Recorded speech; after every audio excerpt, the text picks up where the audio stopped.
Hello friends, welcome to my show Maurya Guru. Friends, बहुत ही important video है क्योंकि इस वीडियो में हम बात करने वाले हैं सभी कैंडिडेट्स के बारे में, वेदर दे आर क्वालिफाइड और not qualified in NEET exam. दोनों के लिए इंपॉर्टेंट मैसेज मैं देने जा रहा हूं क्योंकि कुछ गलतियां आप कर देते हैं, हर साल ऐसी गलतियां बच्चे कर देते हैं जिसकी वजह से वो डिजर्व करते हैं सीटों को, फिर भी उनका ईयर लॉस हो जाता है। तो इस वीडियो को शुरू से लेकर लास्ट तक देखेंगे तो आपको सब कुछ समझ में आ जाएगा।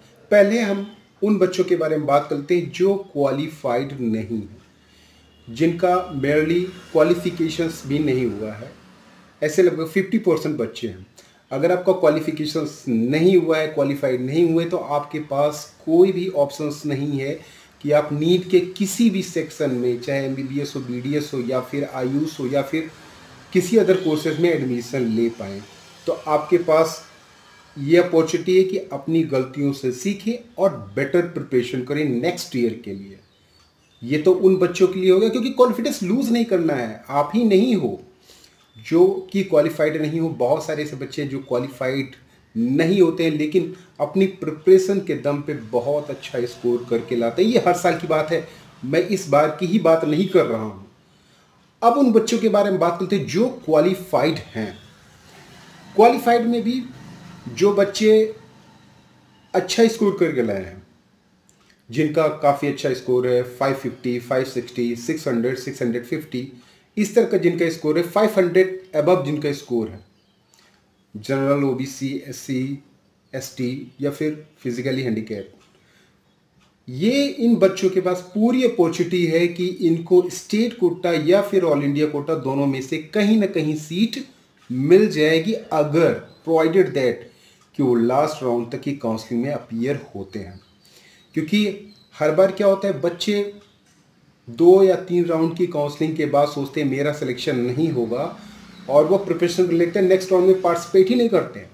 लास्ट ईयर अगर आप देखेंगे तो स्ट्रे काउंसलिंग के बाद भी नेक्स्ट काउंसलिंग हुई थी क्योंकि सीटें बची हुई थी। तो आपको लास्ट राउंड तक काउंसलिंग में अपीयर होना है। अगर आपने स्कोर किया 510, 515 तो ऑल इंडिया कोटा हुआ या फिर अपने स्टेट की काउंसलिंग हुई, आपको वहां पर जाना ही होगा।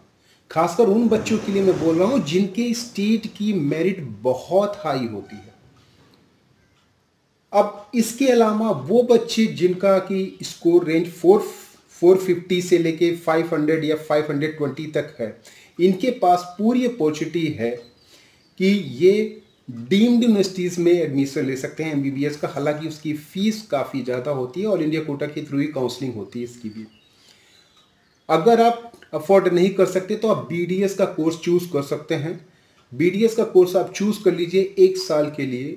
अगर आपका एमबीबीएस ही गोल है तो 1 साल के लिए आप चूज़ कर लीजिए और नेक्स्ट ईयर फिर से नीट में अपीयर होइए, और इसको आप बाद में, अगर आपका अच्छा स्कोर आता है तो आप इसको छोड़ सकते हैं। क्योंकि मेरे कंसल्टेशन में बहुत सारे बच्चे ये चीज़ें कर चुके हैं और सक्सेसफुल हुए हैं। तो ये चीज़ें आपको ध्यान में रखनी है कि अगर आपको ईयर ड्रॉप नहीं करना है, आपने 1-2 कर दिया है, आप चाहते नहीं है कि मेरा कोई कोर्स भी साथ में चलता रहे और नीट की प्रिपरेशन भी, तो आप ये कर सकते हैं। इसके अलावा अगर आपको 400 प्लस स्कोर है तो आप बीएमएस आयुर्वेद के कोर्सेज को भी अप्लाई कर सकते हैं, वहाँ पे आप जा सकते हैं। अगर आप फेडअप हो गए कि नहीं मेरा बहुत ज़्यादा ड्रॉप हो चुका है, 3 ड्रॉप, 4 ड्रॉप, 5 ड्रॉप, अब मैं नहीं कर सकता हूँ, तब की कंडीशन में बता रहा हूँ, उन बच्चों के लिए ये सारे ऑप्शंस ओपन होंगे। मीन्स 400 से लेके 500 और 520 के बीच में जो बच्चे आते हैं, जनरल ओबीसी या ईडब्ल्यूएस के बच्चे, ये एनिमल हस्बेंड्री का भी कोर्स कर सकते हैं, आयुर्वेदा का भी कोर्स कर सकते हैं। अगर आप इसके साथ साथ नीट की तैयारी भी करना चाहते हैं तो आप कर सकते हैं। 1 साल के लिए इनको करके आप सीट लीव कर सकते हैं नेक्स्ट ईयर और एमबीबीएस में एडमिशन कर सकते हैं, अगर आपके पास ऑप्शन है। अब ऐसे बच्चे जो प्राइवेट मेडिकल कॉलेजेस में एडमिशन लेना चाहते हैं, आप अपनी स्टेट के प्राइवेट मेडिकल कॉलेज को भी चूज़ कर सकते हैं, डीम्ड यूनिवर्सिटीज को भी चूज़ कर सकते हैं। कुछ अदर स्टेट के प्राइवेट मेडिकल कॉलेज जहाँ पे डोमिसाइल अलाउड नहीं होता है, कंपलसरी नहीं होता है, वहाँ पर भी आप जा सकते हैं। हालांकि कुछ स्टेट ऐसे जहाँ पे बहुत अच्छे प्राइवेट मेडिकल कॉलेजेस हैं, राजस्थान हो गया, गुजरात हो गया, कर्नाटका हो गया, यहाँ पर आप बहुत अच्छे कॉलेजेस चूज़ कर सकते हैं। यहाँ पे अदर स्टेट के बच्चे भी जा सकते हैं, तो आप यहाँ पे ट्राई कर सकते हैं। हालांकि फ़ी स्ट्रक्चर आपको ज़्यादा देनी पड़ेगी। अगर आप अफोर्ड कर सकते हैं तो आपके पास ऑप्शंस ओपन हैं। हालांकि कर्नाटका के जो कॉलेजेस हैं उनकी रैंक काफ़ी हाई होती है, उसमें भी आपको कम से कम 470 480 से ऊपर ही स्कोर रखना पड़ेगा, तभी आपका सिलेक्शन वहाँ पे हो पाएगा। ये तो रहे उन बच्चों के सारे ऑप्शंस।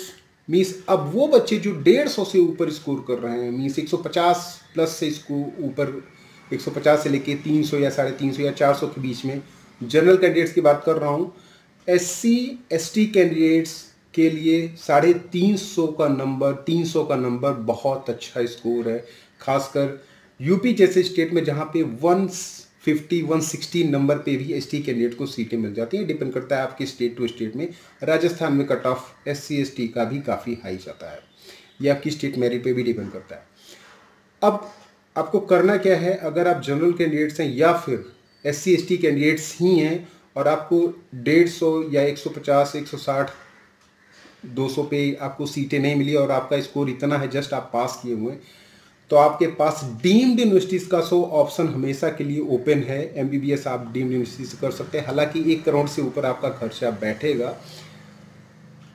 अदर ऑप्शंस आपके लिए क्या होंगे कि आप BSc नर्सिंग में जा सकते हैं। इसके अलावा आप BDS का चूज़ कर सकते हैं, AIPBT का कर सकते हैं, आयुष का कर सकते हैं। ये सारे कोर्सेज फिर भी आपके लिए, चाहे प्राइवेट कॉलेजेस हो, क्योंकि सरकारी कॉलेज यहाँ पर 150 160 200 नंबर पे आपको नहीं मिलेंगे, आपको प्राइवेट में ही जाना पड़ेगा। तो ये सारी चीज़ें आपके लिए अवेलेबल है, बशर्ते कि हर बच्चे को बस यही करना है कि आपको लास्ट राउंड तक की काउंसलिंग में अपीयर होना है। यही बच्चे हर साल गलती करते हैं कि वो बहुत जल्दी काउंसलिंग से निकल जाते हैं और सोचते हैं कि हम जाके नेक्स्ट प्रिपरेशन करेंगे नेक्स्ट ईयर की, और यहाँ पे उनकी सीटें मिस हो जाती हैं। ऐसा बहुत सारे बच्चों के साथ हुआ। तो आपको काउंसलिंग में लास्ट तक रहना पड़ेगा, होपलेस नहीं होना है। जो हो चुका है, जो स्कोर आपका आ चुका है, अब वो बदलेगा नहीं। अब उस स्कोर में आप कितना बेस्ट कर सकते हैं या कितना बेस्ट आपके साथ हो सकता है, या फिर अगर आपकी फैमिली कंडीशन अच्छी है फाइनेंशियल, तो आप कितना बेस्ट करवा सकते हैं, ये मैटर करेगा। तो ये सारी चीज़ें हैं, क्लियर करके ध्यान में रख के काउंसलिंग में पार्टिसिपेट करिएगा। गलती मत करिएगा कि काउंसलिंग को बीच में छोड़िएगा। That's all.